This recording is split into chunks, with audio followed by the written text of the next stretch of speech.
এ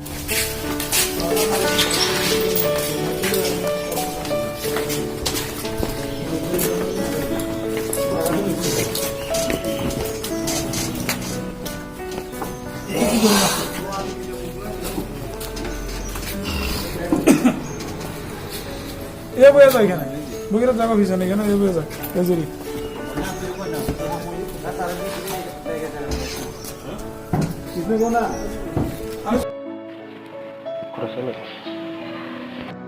তারিখ প্রায় ডিউসেবের কাছে একটা সিক্রেট ইনফরমেশন আসে যে কুঞ্জির মকপাড়াতে এক বাড়িতে কিছু গাঁজা স্টক করা আছে।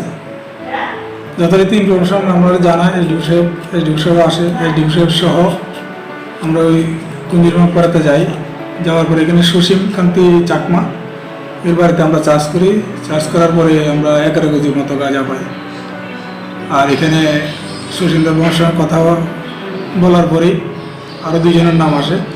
তখন সঙ্গে সঙ্গে আমরা ওই দুজনকেও যে সুশীন্দ্র বর্মাকে ডিটেন করি, সঙ্গে সঙ্গে ওই দুজনকেও আমরা ডিটেন করি। পরে যথারীতি এটা নিয়ে এই ব্যাপারটা নিয়ে একটা সুমোটো কমপ্লেন হয়। কমপ্লেন হওয়ার পরে 3 জনকে আমি অ্যারেস্ট করি। অ্যারেস্ট করার পরে কোর্ট ফরওয়ার্ড করি। 3 দিনের রিমান্ড দাবি করি মাননীয় ম্যাজিস্ট্রেটের কাছে।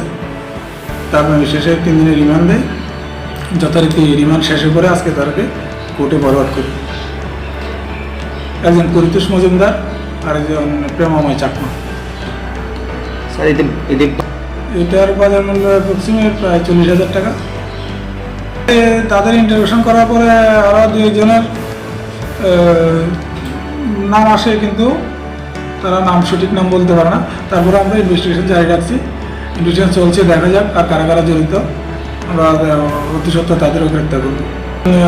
20B ক্লজ 2 ক্লজ বি এবং 25, 29 NDPS অ্যাক্ট।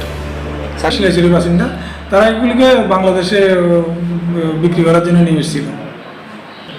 আমি incharge IC incharge Shilachhari PS SI Tamal Chakraborty. Thank you sir.